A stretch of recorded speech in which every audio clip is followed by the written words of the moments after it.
ಡಾ. ರಾಮ್. ಶ್ರೀ. ಮುಗಳಿ 1906 ರಿಂದ 1993.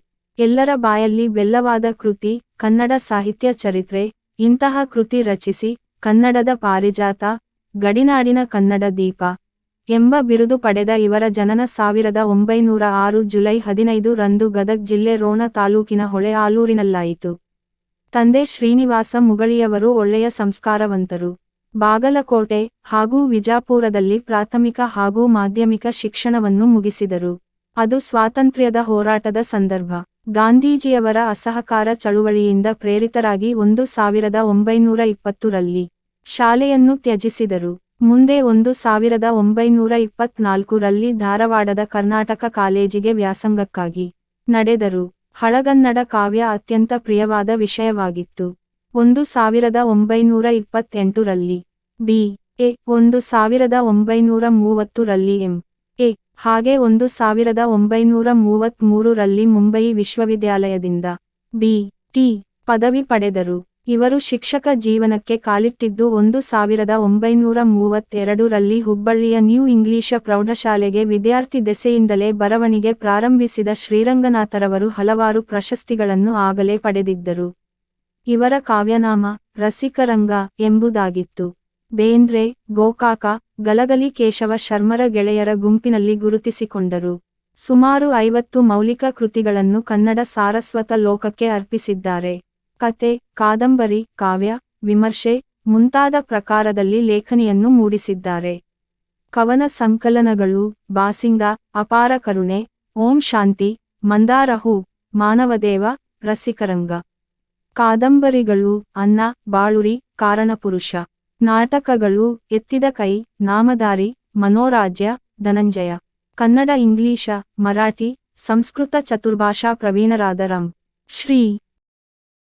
ಸರಳ ಸಜ್ಜನಿಕೆಯ ವ್ಯಕ್ತಿಯಾಗಿದ್ದರು. ಕನ್ನಡದ ಬಗ್ಗೆ ಅಪಾರವಾದ ಅಭಿಮಾನವನ್ನು, ಕಾಳಜಿಯನ್ನು ಹೊಂದಿ ಮಹಾರಾಷ್ಟ್ರದಲ್ಲಿ ಕನ್ನಡ ಧ್ವಜವನ್ನು ಎತ್ತಿ ಹಿಡಿದವರು. ಮಹಾಪಂಡಿತರಾಗಿ, ಶ್ರೇಷ್ಠ ಬೋಧಕರಾಗಿ, ಅಪರೂಪದ ಸಾಹಿತಿಯಾಗಿ ಕಂಗೊಳಿಸಿದ್ದಾರೆ. 1953 ರಲ್ಲಿ ವಿದ್ವತ್ಪೂರ್ಣವಾಗಿ, ವೈಜ್ಞಾನಿಕವಾಗಿ ಪ್ರಪ್ರಥಮವಾಗಿ ಕನ್ನಡ ಸಾಹಿತ್ಯ ಚರಿತ್ರೆಯನ್ನು ಬರೆದರು. ಇದಕ್ಕಾಗಿ ಕೇಂದ್ರ ಸಾಹಿತ್ಯ ಅಕಾಡೆಮಿ ಪ್ರಶಸ್ತಿಯನ್ನು ಪಡೆದರು. ಇದಕ್ಕಾಗಿ ಪುಣೆ ವಿಶ್ವವಿದ್ಯಾಲಯದ ಡಿ.ಲಿಟ್ ಪದವಿಯೂ ದೊರೆಯಿತು. ರನ್ನನ ಕೃತಿರತ್ನ ಒಂದು ಅತ್ಯುತ್ತಮ ವಿಮರ್ಶಾಕೃತಿಯೆನಿಸಿದೆ. 1961 ರಲ್ಲಿ ಕಾಲೇಜಿನ ಪ್ರಾಚಾರ್ಯರಾಗಿ ದಕ್ಷರಾಗಿ ಕಾರ್ಯನಿರ್ವಹಿಸಿ 1966 ರಲ್ಲಿ ಆ ಪದವಿಯಿಂದ ನಿವೃತ್ತಿ ಹೊಂದಿದರು.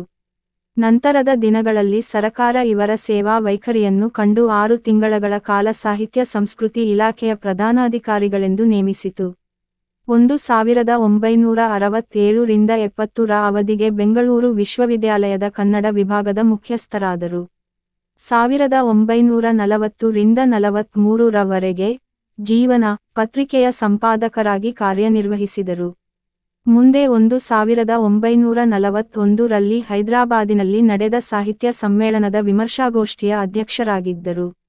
ತುಮಕೂರಿನ ಸಿದ್ಧಗಂಗಾದಲ್ಲಿ ನಡೆದ 1963 ರಲ್ಲಿ ಜರುಗಿದ 44ನೇ ಕನ್ನಡ ಸಾಹಿತ್ಯ ಸಮ್ಮೇಳನದ ಅಧ್ಯಕ್ಷರಾಗಿದ್ದರು. ರಾಜ್ಯ ಕನ್ನಡ ಸಾಹಿತ್ಯ ಪರಿಷತ್ ಸದಸ್ಯರಾಗಿ ಹಲವಾರು ಮಹತ್ತರ ಕಾರ್ಯಗೈದರು.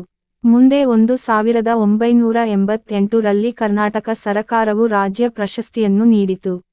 ಮುಗುಳಿಯವರು ಕೇಂದ್ರ ಸಾಹಿತ್ಯ ಅಕಾಡೆಮಿ ಮಹಾಮಂಡಳಿಯ ಸದಸ್ಯರಾಗಿಯೂ ಕಾರ್ಯನಿರ್ವಹಿಸಿದರು.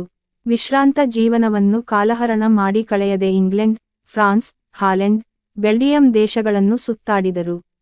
ಕೊನೆಯ ತನಕ ಕ್ರಿಯಾಶೀಲರಾಗಿ ಸದಾಚಟುವಟಿಕೆಯಿಂದ ಕನ್ನಡ ಸಾಹಿತ್ಯದ ಕುರಿತು ಚಿಂತನೆ ನಡೆಸಿ ತಮ್ಮ 47ನೇ ವಯಸ್ಸಿನಲ್ಲಿ ಅಂದರೆ ಈ ಫೆಬ್ರವರಿ 20, 1993 ರಂದು ವಿಧಿವಶರಾದರು. ರಾಮ್. ಶ್ರೀ. ಮುಗಳಿಯವರು ಅಸ್ತಂಗತರಾಗಿ 17 ವರುಷ ಗತಿಸಿದರೂ ಕನ್ನಡಿಗರ ಮನದಾಳದಿಂದ ನಿರಂತರ ಮೇಲೆದ್ದು ಬರುತ್ತಿದ್ದಾರೆ.